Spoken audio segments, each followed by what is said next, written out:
राधे राधे दोस्तों, आज हम सुनेंगे स्नान और नहाने में क्या अंतर होता है।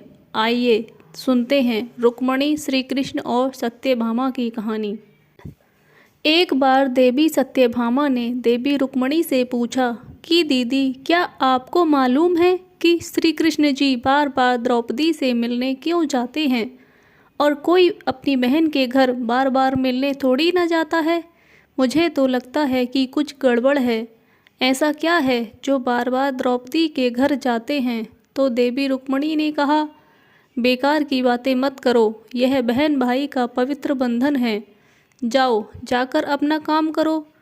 ठाकुर जी तो अंतर्यामी हैं, वह सब समझ गए। और जब वह कहीं जाने लगे तो देवी सत्यभामा ने पूछा कि प्रभु, आप कहाँ जा रहे हो। ठाकुर जी ने कहा कि मैं द्रौपदी के घर जा रहा हूँ। अब तो सत्यभामा जी और बेचैन हो गईं और तुरंत देवी रुक्मणी से बोली, देखो दीदी, फिर वही द्रौपदी के घर जा रहे हैं। कृष्ण जी ने कहा कि क्या तुम भी हमारे साथ चलोगी। तो सत्यभामा जी फौरन तैयार हो गईं और देवी रुक्मणी से बोली कि दीदी, आप भी मेरे साथ चलो और द्रौपदी को आज ऐसा मज़ा चखाएंगे कि वह जीवन भर याद रखेगी। देवी रुक्मणी भी तैयार हो गईं। जब दोनों देवियां द्रौपदी के घर पहुंची तो देखा कि द्रौपदी अपने केश संवार रही थी।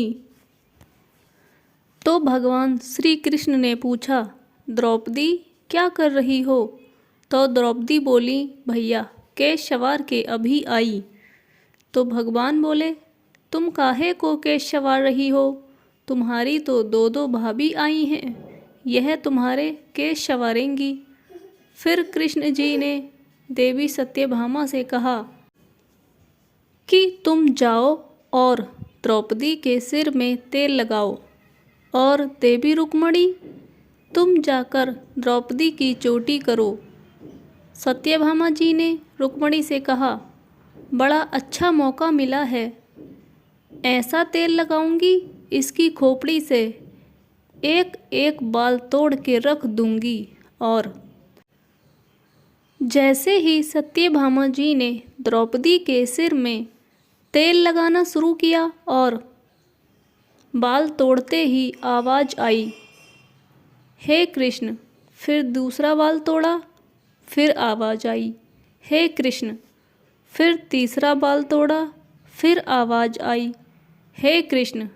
सत्यभामा जी को समझ नहीं आया और देवी रुक्मणी से पूछा, दीदी, आखिर ऐसी क्या बात है, द्रौपदी के मस्तक से जो भी बाल तोड़ती हूँ तो श्री कृष्ण का नाम क्यों निकल रहा है। रुक्मणी जी बोली, मैं तो नहीं जानती। पीछे से भगवान बोले, देवी सत्यभामा, तुम रुक्मणी से पूछ रही थी कि मैं दौड़ दौड़ कर इस द्रौपदी के घर क्यों जाता हूँ, क्योंकि पूरे भूमंडल पर, पूरी पृथ्वी पर कोई संत, कोई साधु, कोई सन्यासी, कोई तपस्वी, कोई साधक, कोई उपासक ऐसा नहीं हुआ जिसने एक दिन में 3.5 करोड़ बार मेरा नाम लिया हो। और द्रौपदी केवल ऐसी है जो एक दिन में 3.5 करोड़ बार मेरा नाम लेती हैं। प्रतिदिन स्नान करती हैं, इसलिए उसके हर रोम में कृष्ण नज़र आते हैं और इसलिए मैं रोज़ इसके पास आता हूँ। इसे कहते हैं स्नान।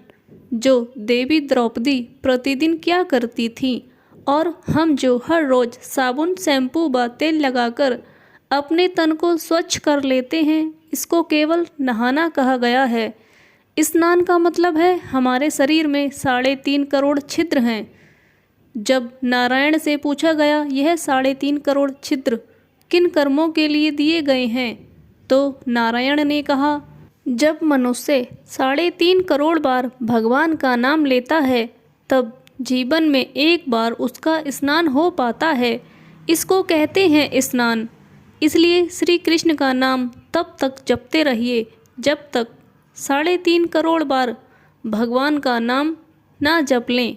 दोस्तों, आपको कहानी कैसी लगी हमें कमेंट में ज़रूर बताएं और चैनल को सब्सक्राइब और वीडियो को लाइक और शेयर करना ना भूलें। वीडियो को देखने के लिए आप सभी का बहुत बहुत धन्यवाद।